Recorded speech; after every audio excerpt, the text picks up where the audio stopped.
질문해 주시면 좋겠습니다. 먼저 본부장님께서 준비하신 내용을 말씀드리겠습니다. 네, 안녕하십니까. 외교부 한반도 평화교섭본부장 이도훈입니다. 평양 정상회담의 비핵화 분야의 성과 브리핑에 대해서 브리핑을 드리도록 하겠습니다. 어제 평양에서 우리 남북 정상이 평양 공동선언을 발표를 할 때 전 세계의 이목이 집중됐습니다. 문자 그대로 전 세계의 이목이 집중이 됐습니다. 한반도의 비핵화 그리고 평화 정착 문제가 세계인의 문제, 세계인의 관심사가 되었다는 것이 사실입니다. 저는 그래서 이번 평양 정상회담의 그 외교적 측면, 특히 한미 공조와 한미 간의 협력 문제를 중심으로 해서 말씀을 드리도록 하겠습니다. 여러분 잘 아시겠지만 지난 밤 사이에 트럼프 대통령이 직접 트위터를 날렸습니다. 북한 문제 관련해서 엄청난 진전이 이루어내는 중이다고 평가를 했습니다. 폼페이오 국무장관도 성명을 발표를 했습니다. 평양 정상회담 결과를 환영을 하고 북미 관계를 변화시키기 위해 북한하고 협상을 할 준비가 되어 있다. 여기서 중요한 대목은 협상할 준비가 되어 있다는 겁니다. 특히 구체적으로 다음 주 유엔 총회 계기에 리용호 북한 외무상을 초청하고 그다음에 실무 협상을 비엔나에서 갖자고까지 이야기를 했습니다. 미국뿐 아닙니다. 일본 그리고 중국, 러시아도 일제히 환영을 표하면서 우리의 노력에 대해서 지지를 하고 비핵화의 본격적인 진전을 기대하였습니다. 여러분 돌이켜보면 지난 2008년 이후에 전혀 움직임이 없었던 비핵화 분야의 진전, 비핵화 협상이 지난 2월 달에 평창올림픽 그리고 3월에 특사 방북 이어서 4월 27일 역사적인 남북 정상회담 그리고 한미 정상회담을 거쳐서 미북 정상회담, 북미 정상회담으로까지 이어졌습니다. 그 과정에서 지금 여기까지 왔습니다. 이것은 결코 작은 진전이라고 볼 수 없습니다. 특히 또 지금 6월 12일 북미 정상회담 이후에 교착 상태에 있던 이 상황에서 이번 평양 정상회담에서 합의를 이루어내므로써 북한과 미국 양측의 대화의 물꼬가 다시 튀었다. 이렇게 말씀드릴 수 있겠습니다. 평양 선언하고 그리고 미국 쪽 성명을 잘 읽어보면 양측이 대화를 통해서 비핵화 문제와 평화 정착 문제를 풀어나가겠다는 의지가 엿보입니다. 분명히 엿보입니다. 작년 이쯤에 그 군사적 옵션까지 이야기하던 데 비해서는 엄청난 진전입니다. 여러분도 잘 느끼실 겁니다. 그래서 이제 우리 외교부 그리고 우리 정부로서는 평양 정상회의 성과를 기초로 해서 유엔 총회와 한미 정상회담 그리고 앞으로 나아가 있을 수도 있는 북미 정상회담 등을 통해서 비핵화의 진전을 가속화시키고 한반도 평화 정착을 더욱 강화시켜 나가겠다는 그런 생각입니다. 이러한 측면에서 이번 평양회담과 그 평양 공동선언 그리고 이것은 우리 정부가 지금까지 항상 설명을 해왔지만 남북 관계의 진전이 북미 간의 진전을 가져오는 데 뒷받침이 될 수 있다는 논리를 반증한 것이라고 저는 생각을 합니다. 지금까지는 항상 회의도 있었습니다. 남북 간에 먼저 한다고 해서 어떻게 비핵화로 가느냐. 그런데 여러분이 보셨지만 어떤 분들한테는 작은 성과라고 볼 수 있지만 저에게 보면 큰 성과입니다만 이런 식으로 성과를 만들어내고 다시 미국한테 넘겨줄 수 있다는 것이 우리의 역할이 분명히 자리를 잡았다는 생각이 듭니다. 여러분 잘 아시지만 처음에 4월 27일 날 우리 정상회담을 하고 그 다음에 북미 정상회담으로 넘겨주려고 할 때 그 사이에 문제가 있었습니다. 그때 2차 남북 정상회담이 또 있었습니다. 지금 6월 12일 이후에 교착 상태가 있었는데 그 상태를 다시 또 하나를 만들어서 움직이게 됐습니다. 이 대목에서 한국 정부의 역할이 없다고 말할 수는 없을 것 같습니다. 이번 평양 정상회담에서의 성과는 실질적 측면에서도 매우 큰 의미가 있다고 저는 생각을 하고 있습니다. 지난 4월에 판문점 선언에서 김정은 위원장과 또 우리 또 마찬가지입니다. 비핵화에 대한 의지를 확인을 했다면 이번엔 그 의지를 구체화할 수 있는 실전적 조치에 대해서 합의를 했다는 것이 중요합니다. 그리고 이 의지를 확인하고 실천적 조치를 이야기할 때 전 세계로 생중계되었던 텔레비 앞에서 했다는 것입니다. 아주 중요한 대목이 그건 것 같습니다. 과거에는 북한이 이 정도로, 그것도 최정상급에서 대외적으로 입장을 밝힌 바가 없습니다. 특히 비핵화 문제에 대해서. 또 동창리 엔진 시험장하고 발사대 폐기는 이미 합의되었고 미국 간에 합의되었고 북한이 취하고 있는 조치라고 하지만 미국이 그간 이 문제와 관련해서는 항상 꼭 참관단을 받아들여달라고 요구를 해왔습니다. 왜냐하면 중요한 조치임에는 분명하나 이것을 본인들 북한 자체적으로 해버리면 사실 그걸 증명할 길이 없다, 확인할 길이 없다는 뜻이었습니다. 그 요구도 이번에 수용을 했습니다. 북측에서. 그렇기 때문에 지금 실질적인 면에 있어서도 이번 남북 정상회담에서 이룬 성과는 적지 않다고 분명히 말씀드릴 수가 있겠습니다. 여러분 기억하시겠지만 어제는 9.19 공동성명이 채택된 지 13년째 된 날입니다. 그 이후에 25년 동안 북한이 불가역적으로 핵 폐기 조치를 하겠다고 어떤 급에서든지 정상급은 물론이고 어떤 급에서든지 말한 적 없었습니다. 물론 9.19 공동성명의 내용은 아주 깁니다. 거기에 비해서는 이건 짧다고도 이야기를 해볼 수 있습니다. 하지만 9.19 공동성명으로 갈 때까지 시간은 2년 이상 걸렸습니다. 실무급에서 협상하는데 2년 이상이 가가지고 거기에 도달했습니다. 지금 여기에서 이루어지고 있는 폐기로 바로 다름질치는 이런 수준의 이야기는 사실은 과거에는 쉽게 올 수 없었습니다. 그렇기 때문에 지금 현재 이루어지고 있는 정상급에서 탑다운 방식의 효용도 이번에 증명이 좀 됐다고 생각은 저는 개인적으로 하고 있습니다. 이번에 지금부터 앞으로는 북한이 불가역적인 폐기, 영변시설에 대해서 불가역적인 폐기를 갖다가 이야기를 한 만큼 이제 앞으로 있는 각종 외교적인 절차를 통해서, 외교적인 협상을 통해서 구체적으로 어떻게 할 것인가를 의논할 때가 되었습니다. 지금까지 여러분들이 단편적으로 다 들은 것만 해도 내용이 많습니다. 북쪽에서는 예를 들어서 미국의 상응 조치, 아주 구체적인 것은 모르겠습니다. 하지만 종전선언에 대한 요구는 분명히 있습니다. 그 다음에 북한 쪽에서는 그 동창리에 대해서 전문가가 있어야 된다. 그 다음에 영변을 폐기해야 된다. 뭐 이런 이야기들이 있었는데 이 모든 것이 전부 다 서서히 올라와 있습니다. 책상 위로 올라왔습니다. 이제는 그 올라와 있는 여러 가지 요소, 그리고 추가적으로 본인들이 원하고 있는 그 요소들에 대해서 서로 만나서, 미국과 북한이 서로 만나서 구체적으로 협상할 때입니다.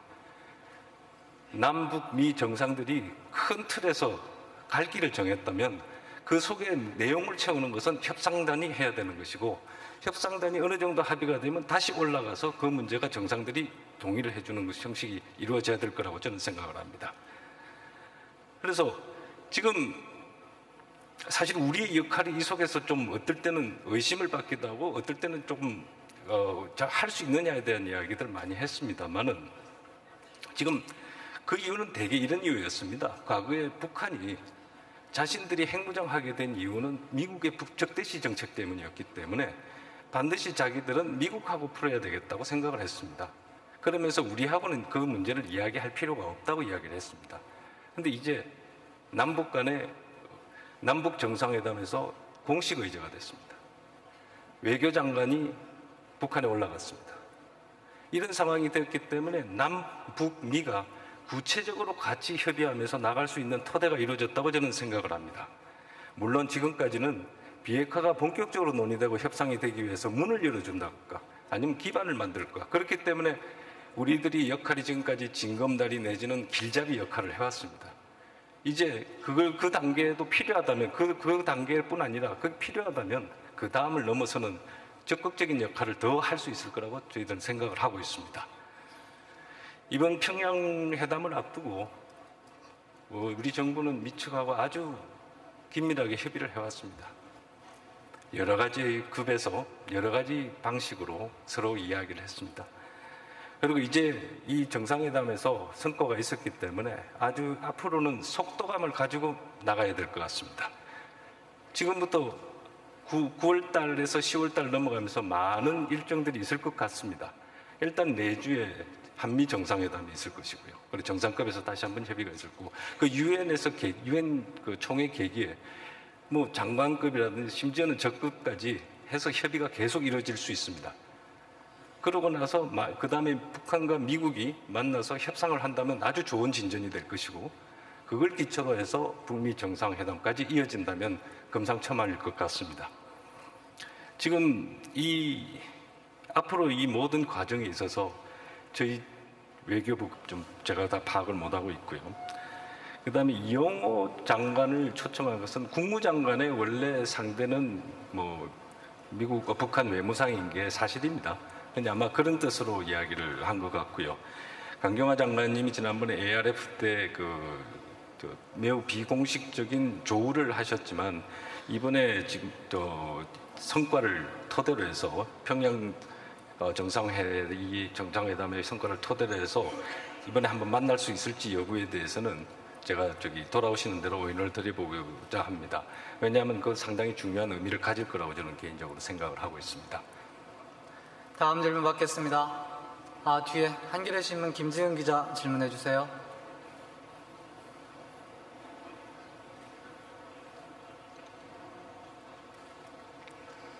예, 한겨레 신문 김지은이라고 합니다. 그 폼페이오 장관이 오늘 낸 성명을 보면요, 북쪽 대표단에게 비엔나에서 그 비건 대북 정책 특별대표와 만나자고 초청을 했습니다. 이 비엔나가 IAEA 본부가 있다는 점에서 흥미로운데요. 이곳을 그 협상 무대로 정한 이유를 뭐라고 보시는지 여쭤보고 싶고요. 또 폼페이오의 빈 대화 의사표명이 폼페이오 장관의 4차 방북은 없다고 봐도 되는 것인지, 아니면 빈 협상 뒤 4차 방북 여부를 검토하겠다는 뜻으로 봐야 하는지 여쭤보고 싶습니다. 방북 문제 말씀이십니까?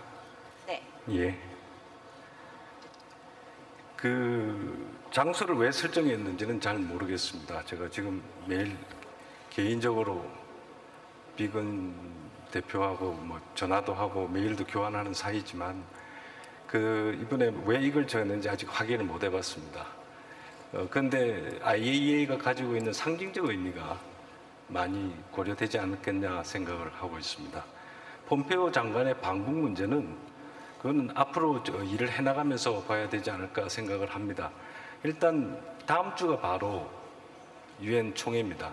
거기서 이용호 외무상이 만나겠다고 한다 그러면 뭐 방북을 꼭 해야 되는지 안 되는지 그때 또 생각을 해볼 문제도 있고 여러 가지 변수가 있기 때문에 지금 이런 단계가 필요한 게 아닌가 싶습니다. 일단 평양에서 백브리핑에도 이야기가 나왔습니다만, 다른 이야기가 있을 경우, 좀 추가적으로 우리가 알아야 될 문제가 있는지는 그 대표단들이 돌아오시고 나면 좀 더 확인을 하고, 그걸 기초로 해서 실무적인 접촉이나 협의를 가진 이후에 앞으로의 그림들을 그려 나가야 될 것 같습니다. 당장 미국과 우리가 생각하고 있는 외교적 일정은 아까 말씀드린 바와 같습니다. 일단 유엔 총회를 중심으로 해서 이루어지는 겁니다. 그리고 필요하다면 폼페이오 장관이 갈 수도 있을 거라고 생각을 합니다. 다음 질문 받겠습니다. 뉴스원 홍기삼 반장 질문해 주세요. 예, 뉴스원 홍기사입니다. 어제 평양선언 문구에 보면 개성공단과 금강산 관광 사업을 우선 정상화한다, 이 문구가 들어가 있는데요.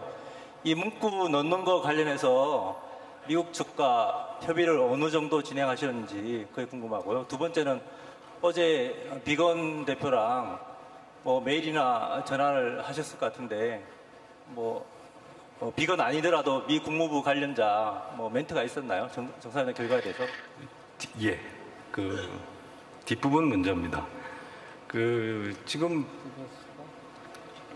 이번에 선언문 전문도 상당히 짧지는 않습니다. 그게 지금 워싱턴으로 가 있는 상태고, 전체적으로 봤을 때 환영할 만한 입장을 밝힌 것 같습니다. 그리고 내부적으로는 좀 더 분석을 하고 있는 것 같은데, 지금 폼페이오 장관이 어제 밝힌 바에 그 성명에 따르면 전반적으로 기류가 잘 흘러가고 있다는 데는 좀 역력하게 드러나 있습니다. 그래서 일단 큰 그림 속에서 이 문제를 파악을 할 생각이고요. 두 번째, 개성공단 금강산이 있지만 거기에 중요한 단서가 하나 있습니다.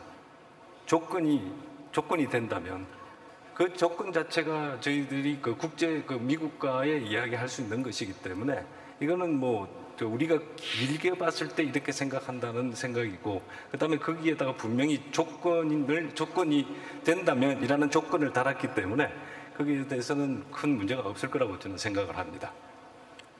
이번에는 외신에서 받아보겠습니다. 월스트리트저널 조나단 챙 지국장 질문해 주세요. Hi.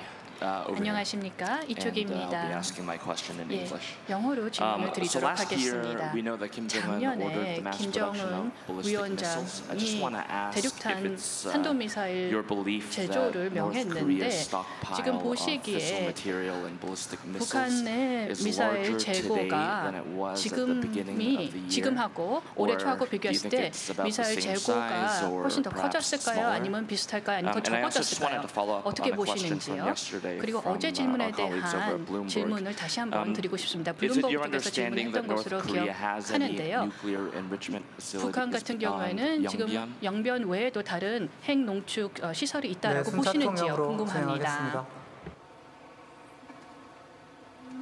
네, 거기에 대해서 말씀드리겠습니다. 먼저 그 추가적인 핵 농축 시설, 그리고 과거에 2002년도에 협상을 깨게 만들었던 그 소위 은닉 UEP라는 그 개념입니다. 그것은 여전히 아직 밝혀지지를 않고 있습니다. 그런 의미에서 신고와 사찰과 검증이라는 그 과정이 필요한 것이기 때문에 앞으로 그런 과정을 통해서 밝혀낼 수 있을 거라고 생각을 합니다. 두 번째, 미사일에 관한 문제인데요.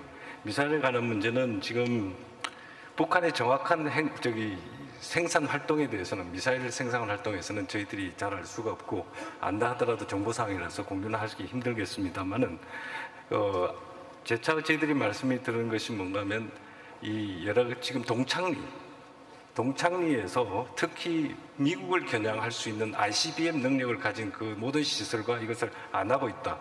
그 점에 좀 더 주목하면 좋을 것 같고요. 이게 지금 시작이 되어서 협상 과정으로 넘어가면 미사일 트랙은 반드시 있습니다. 왜냐하면 핵 탄두 부분과 그걸 운반할 수 있는 미사일 부분은 같이 협상이 되기 때문에 그 과정에서 이 생산을 중단시키고 그 다음 단계로 넘어갈 수 있는 것이 논의가 될 수 있을 것 같습니다. 지금으로서는 제일 중요한 것은 협상을 개시하는 것입니다. 지금 협상을 개시하지 않는 상태에서 그 일종의 협상장 밖에서 뭔가 집어던지고 메일을 보내고 이렇게 한다는 것은 의미가 없다고 봅니다. 당사자들이 마주 앉아서 서로 간에 뭘 원하는 것이며 그쪽에서 나는 뭘 줄 수 있는지에 대해서 분명히 이야기하고 그걸 실천적인 형태로 어떻게 연결시켜서 움직여 나갈 것인가, 그런 진지한 그 상면이 필요하다고 저는 생각을 합니다. 어떻게 보면 지금 밖에서 상황을 논의하고 그다음에 가상적인 상황에서 가상적인 이야기를 하는 것은 저는 그는 별로 적절치 않다고 저는 생각을 합니다. 다음 질문 받겠습니다. BBS 신주식 기자.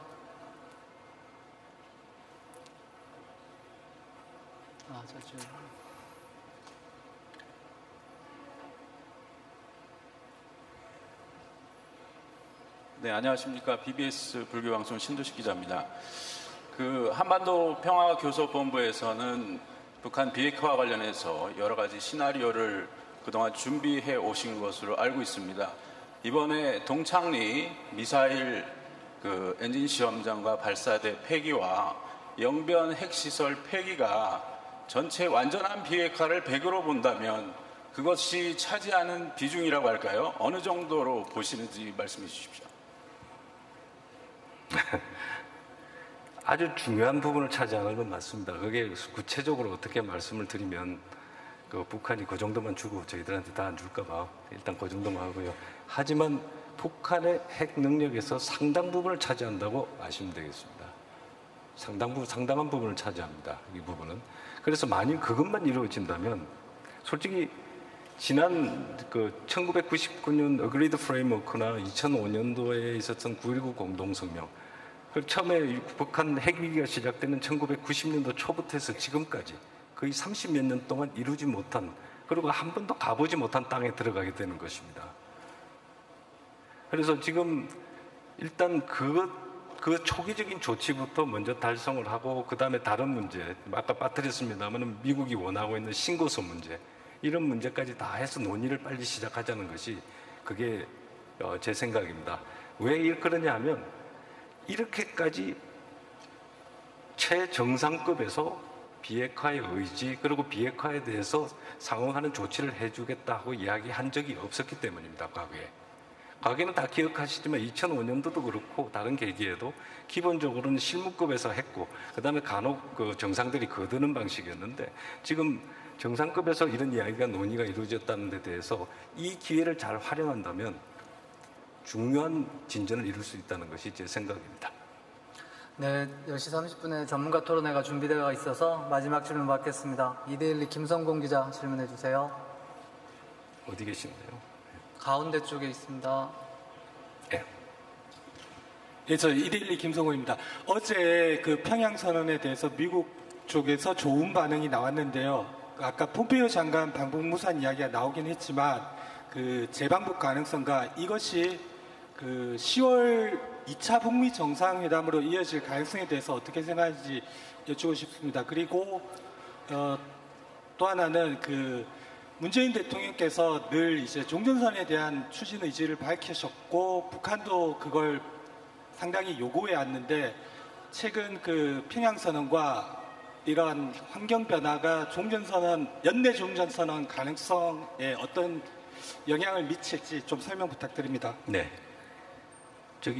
평양선언은 잘 아시지만 큰 틀에서 중요한 방향을 설정을 했습니다. 그리고 중요한 큰 진전을 이루었습니다. 하지만 그 세부적인 문제에 대해서는 어떻게 할 것인지는 실무급으로 다시 내려와야 됩니다. 아까 말씀드렸습니다만 그걸 위해서 필요하다면 폼페오 장관이 북한을 간다거나 그 다음에 이영호, 그 다음에 폼페오 두 장관이 다시 유엔에서 만나든가, 이것은 모든 그 필요성에 따라서 만들어질 거라고 저는 생각을 합니다. 만약 그 과정에서 잘 이루어진다면, 협의가 잘 이루어진다면 2차 북미 정상회담도 쉽게 이루어질 거라고 저는 생각을 합니다. 그리고 종전선언 문제인데요. 잘 아시지만 저희들 입장은 종전선언이 비핵화를 촉진해 줄 수 있다고 믿습니다. 반면에 미국은 비핵화 조치가 북한으로부터 먼저 취해져야만이 종전선언을 할 수 있다고 믿습니다. 이런 상황에서 좀 교착 상태가 있었는데요. 그런데 종전선언에 대해서 이번에 비핵화 관련 진전이 있기 때문에 종전선언을 추진할 수 있는 여건은 매우 좋아졌다고 저는 생각을 합니다. 네, 이동 본부장님 고맙습니다. 이상으로 브리핑 마치겠습니다. 고맙습니다. 감사합니다.